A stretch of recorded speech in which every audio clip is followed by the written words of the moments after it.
Okay, so good afternoon, and here we are in the evening of day 2 at IBC 2013, and it is a pleasure to welcome back to the studio Alex Terpstra, the CEO of Civolution. You're here in Hall 2 at IBC this year, is that right? Yes, that's correct, yeah. Excellent. How are you finding the show so far? That's quite exciting. We've had a very interesting program already the first 2 days with, of course, you have your meetings, but we also have a number of events at our booth every day, where either customers or partners of ours speak about how they work with Civolution technology. So that's actually it's a change in how we promote ourselves, and it's going very well. Okay, so one of the things I'm always interested in talking to the people that we interview here is what has happened since we last saw you at NAB. So 6 months has passed. That's a very long time in technology, months and times and innovations, etc. I know you've had some great success in China. Tell me a little bit about that, first of all. Recently, we have announced some deals in China, so the fact that we opened an office and started to develop our business is ramping up now, and we have announced a few deals. Recently, one with Shanghai Media Group for our second screen synchronization product, our Sync Now product, and even more recently with Hong Kong-based TVB for a forensic watermarking product. So basically our suite of products are being sold now in the Asia-Pacific region, so we're quite happy with that. Excellent, excellent, congratulations. Thank you. And in terms of innovations in particularly the piracy area, which is a key strength of Civolution, we talked previously about your watermarking technologies. You've taken that even further in terms of how that's being deployed to manage some of the even more complex ways of piracy being used to just steal stuff even beyond 6 months ago. What are those issues? What are those piracy issues, and how are you managing to overcome those?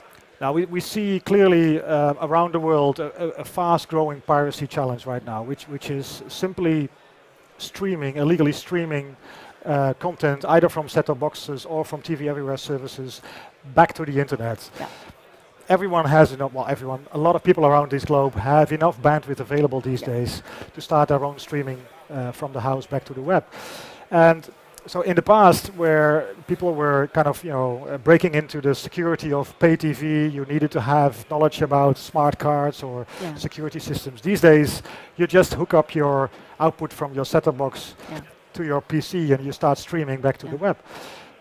This problem hasn't been properly addressed so far by let's say the more traditional security solutions, which are all encryption-based, rights management-based. And of course, these solutions somehow at some point need to let go of the content for rendering on the screen. But actually, that is the point where now the piracy takes place. If you use forensic watermarking and have watermarks integrated in your whole architecture on, let's say, on the consumer level, you can actually have a unique ID in each of the set-top boxes or each of the streams, so that if piracy takes place at that point, you can actually trace back the source. So which subscriber or which device was it that copied that content. And we see, for instance, in particular with live sports, for instance, there's an important match, which is a subscription service. Streams pop up immediately on the web at the first minute of the match.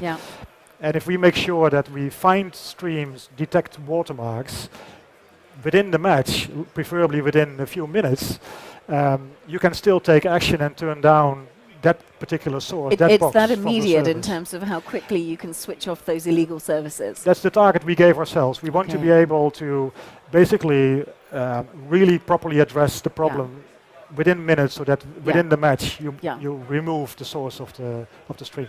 That's pretty amazing stuff in terms of actually being able to stop somebody from pirating and streaming as the event is happening.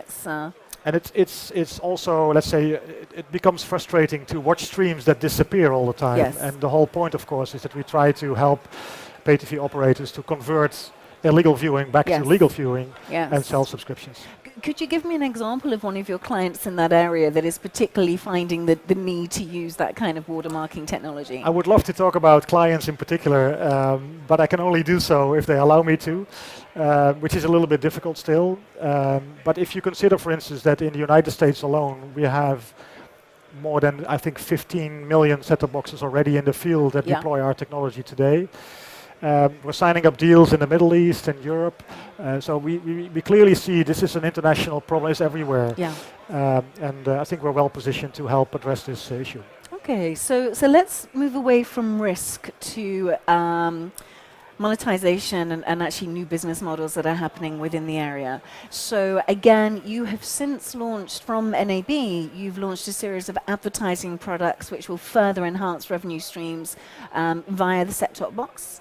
Tell me about that. Indeed. So the other side of the company is more focused on, let's say, interactive experiences in general, whether that is second screen, synchronization solutions. But in that context, we created some very focused products around advertising, and in particular, our advertising triggering service. I'll try to explain. So we have created infrastructure where we receive broadcast channels and analyze those channels for which advertisements are playing. Yeah. This is a real-time platform, so we know which ad is playing on TV within just a few seconds. We have now, I think, 200 or something channels up and running at the moment in the United States, in Canada, UK, Netherlands actually, and we just launched also in Japan the first channels. So what that does is it allows you to take a trigger feed from our platform to insert synchronized ads on, for instance, a second screen platform. Yeah. So I'm watching TV, there is, let's say, a Nike ad on TV. Yeah. At the same time, I can push a Nike ad, a personalized version of a Nike ad to your second screen. Yeah. That allows you to click on it and hopefully convert into business for Nike in this case. So we started with this service focused on second screen platforms who wanted to make the step to monetize their platforms. Yeah. But we actually see a larger market here in more general advertising. Yes. To trigger also synchronized ad placements on basically any website, so any digital ad on websites that people tend to use while they're watching TV. Mm-hmm. So it really allows to create synchronized ad campaigns across multiple platforms at the same time. Yes. And research is showing that the ad effectiveness is going up and therefore the CPM value is going up if you can do this. So you're not only able to manage the security and piracy aspects across multiple platforms, you're able to look at monetization and revenue generation in a dynamic way in terms of really looking at innovative ad insertion, not just linear advertising on a website or on a mobile or whatever. It is bringing the whole thing together in a way that is really quite dynamic and secure and delivering value in a number of ways, as well as obviously revenue generation. Yes, and on the advertising side, we kind of we provide more context, right? So all these systems are now becoming more and more automated with real-time bidding, and there is many parameters that is driving an ad decision. What we basically say is we have a very significant component to add there, which is what's on TV.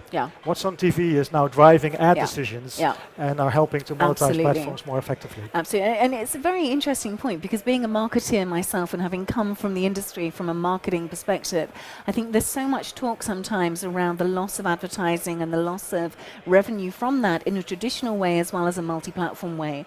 And I think it is a question of broadcasters and content owners being able to be creative because they are much more able to pinpoint and personalize advertising to viewing experiences. And if you can bring those two together in a really dynamic, time-effective way, then that's serious revenue generation as well as brand awareness on a whole different level. Yes, I think we are the linking pin, let's say, to bring those parts together. And even the context of second screen as such can be wonderful if well deployed.